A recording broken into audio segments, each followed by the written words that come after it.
What's up, guys, and welcome back to the channel. Today we got a lot of blushes to talk about. I have the whole Jaclyn Hill Bougie Rouge collection to swatch today, which also includes some lip colors, but mostly a lot of blushes, and I've been using them I ordered them right after the collection launched, so I've been using them ever since they got delivered a few weeks back. And it took me a while to get to because it feels like we're in a season of blush launches. Like I just also talked about and reviewed the Lisa Eldridge cream blushes, which you can go check out if you want to.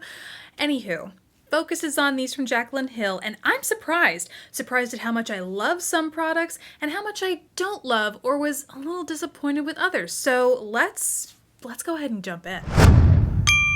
Okay, first I want to talk about the cream blushes. These are called the cream to powder stick blushes, and I figured this will be pretty quick because I already mentioned these in my most recent upload, which is my favorite, so spoiler alert, I really like these.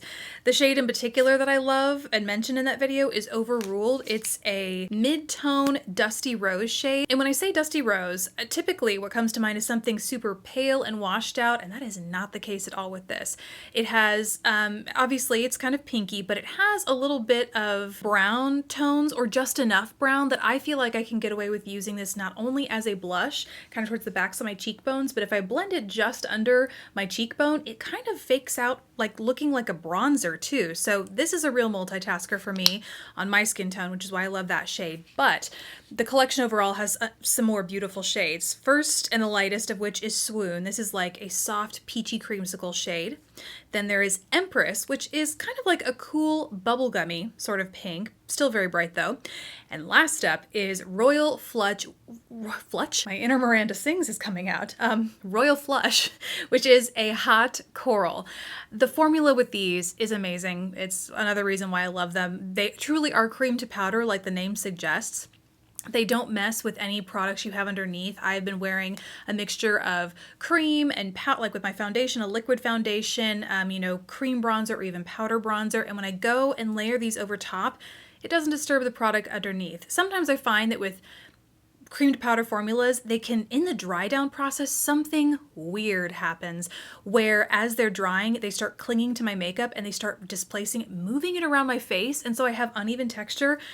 And that doesn't happen with these. The pigment gets moved around really nicely, it settles really nicely, and it stays all day. So I really like the formula, very bold, buildable, and there's, I think, for only having 4 shades, there's a good representation of, oranges, warms, cools, bright. There's a little bit of something for everyone, The same can especially be said, I think, for the 2 palettes that launched with this collection. First is Rouge Affair. This is the cool pinks version, and you got a little bit of everything from super pale to super bold.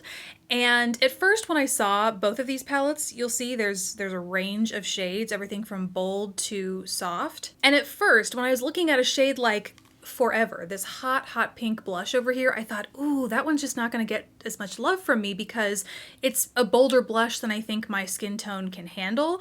But never forget, the amazing things about palettes in general, especially blush palettes, and especially blush palettes that have a contrast in shades like this, is that you can mix and match. So what I like to do is take a shade like Admirer over here or French Kiss up here and blend it with some of these bolder shades just to help kind of tone things down and make it more wearable for my skin tone. But the great thing about having contrast like this and shades that really build like these do is that they're more versatile for a wider variety of skin tones, which I think is great. So that is the cool pink version. Then there is a very bold orange version, which is called Rouge Romance. And I mean, oranges, coral, so you do get a hint of, pink leaning oranges in here as well. But again, some very bold shades, some very soft shades. So wearing alone and also mixing and matching is another great option in here. It really just comes down to the undertone you want. Orange versus pink, warm versus cool. You get it with either one of these. And if you are looking for pigmented blush, the palettes are what I would reach for above all else. I mean, the sticks, the creams that I just talked about are super pigmented and buildable, but if you want that combination of pigment and shade variety, I think the palettes are where it's going to be at for you because it has the perfect combination of it all. And because of that, actually, I thought the palettes were going to be the star of the show for me. Since day one with makeup, have always loved a good palette. There's just something so satisfying about seeing that way that powders are displayed in a palette that I feel like I will always love about makeup. But surprisingly, not my favorite product in this collection. Let's talk about what that is. They are the Luminous Rouge blushes. And I gotta be totally honest, I didn't think I was gonna love these. At first, well, first, I didn't really know what they truly were. I thought these were loose blushes, and I wanted to give them a try because I don't think I've seen a loose powder blush since like Bare Minerals, and those are always very, very natural looking shades. And so when I saw that these were more colorful, which is very much in line with this collection, even though I was skeptical, I wanted to give them a try, and I'm glad I did. So these are called the Luminous Rouge. There are 4 shades in here, and what I didn't understand at the time, these are not meant to be bold blushes, although they can be, but when I think of like a loose powder, a loose eyeshadow, I think of intense pigment. The whole reason you have something loose instead of pressed is that I think it gives you the ability to really build up that pigment. And not so with these. These are intentionally supposed to be more of a sheer wash of color that is still buildable, that you'll be able to see here in a second, but it's almost like it's a mixture of your translucent or slightly tinted setting powder with a blush. There's like some sort of buffer in there that keeps these from being too much too fast, like some of the blushes in the pressed palettes can be. And I don't know if that makes sense. Hopefully I'm doing a good job at explaining what I mean by that. Well, actually, I have a demo here. I actually wanted to show you applying these to my cheeks so that you could see exactly how these build and what I mean when I say they kind of look like a watercolor dusting on the cheeks, but can certainly be built up as well. So let's just cut to that. So let's do the peaches first. I am going to take Loverboy on this side of my face and LOML, I think that stands for Love of My Life, I'm not really sure, on the other side of my face. And I will put everything that I'm currently wearing, because I do have a little bit of bronzer on as well, in the description bar below, which I definitely will remember to do. Definitely. So here is Loverboy. Really lightly, but that so far is what we have. Super light, super sheer, but very, very buildable. I mean, so beautiful. One of the most easy to work with formulas, I think. I don't know, after having used these, there's something about pressed powders that just makes these a little bit more buildable and harder to overdo from the outset. Okay, so now I am going to take Love of My Life. I'm going to use a clean face halo, and using it as kind of a color switch just to get any excess product on the brush off. Now, going into Love of My Life, a little bit of yard work going on, and the neighbor dog does not love it. Sorry about that. Okay, so now here is Love of My Life. Very similarly orange, you see? And I would say that it is even warmer, if you can imagine. I mean, and now my dog's going crazy. So yeah, if you get down to it, I would say this one is just a teensy bit warmer, whereas Loverboy has a little bit more of a pink, making it more of a true coral as opposed to an orange, which is Love of My Life. I don't think you can really tell the difference when they are side by side. I can't personally. So based on the slight undertone difference, maybe that is how you want to make your decision, especially because they're both equally as buildable. I could definitely build a lot more with these. Okay, now I've done a face refresh, clean cheeks, still got that bronzer on though, and now let's do the pinks. On the right, I'm going to do Love Language. So first going in really lightly, just, oh, it's like playing watercolor on your skin. I swear, it's gorgeous. This is like a bold corally, I guess more of a pinky coral than the orangey coral that we just applied with Loverboy. But you can see even that is layerable. It layers pretty quickly. And once again, cleaning my brush just so you know there's no cross-contamination. This is, once again, the shade Love Poem, which looks much more cool, more of a true bubblegummy, yeah, cool light pink, but so buildable. Yeah, you can see this looks quite a bit warmer than this, which is a true, why did I do that? Why did I do that? Okay, so hopefully there wasn't a ton of cross-contamination, just out of habit. So, Love Poem over here. Love Language over here, and I feel like this is a very noticeable difference. This one you're really going to want to focus on undertones and what you like between the two of them, but I am just in love with the way these apply. Huh? What did I say? buildable, I think. No?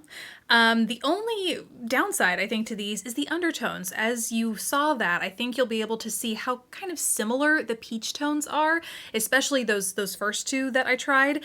And so I really wish there was more like a pink option or a rosy option like we have in the stick formula.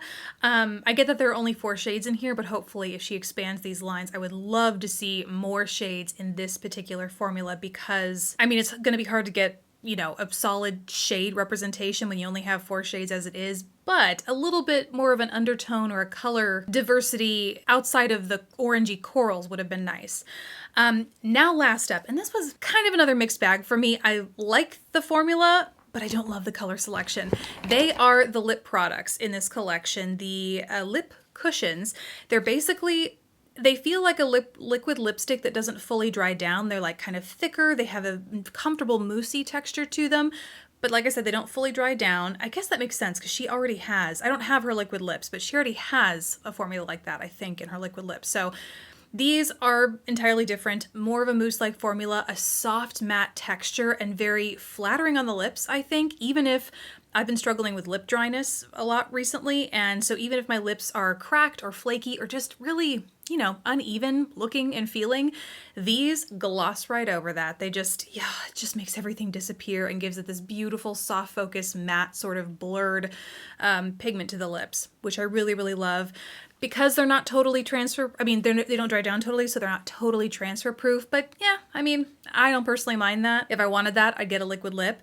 The one thing I don't love about these is how similar the shade range is, especially, I guess I would divide it up into 2. There are like 2 reds. One is a kind of a bolder blue-based red called One and Only. The other is more of a bricky red, which is called Lip Locked.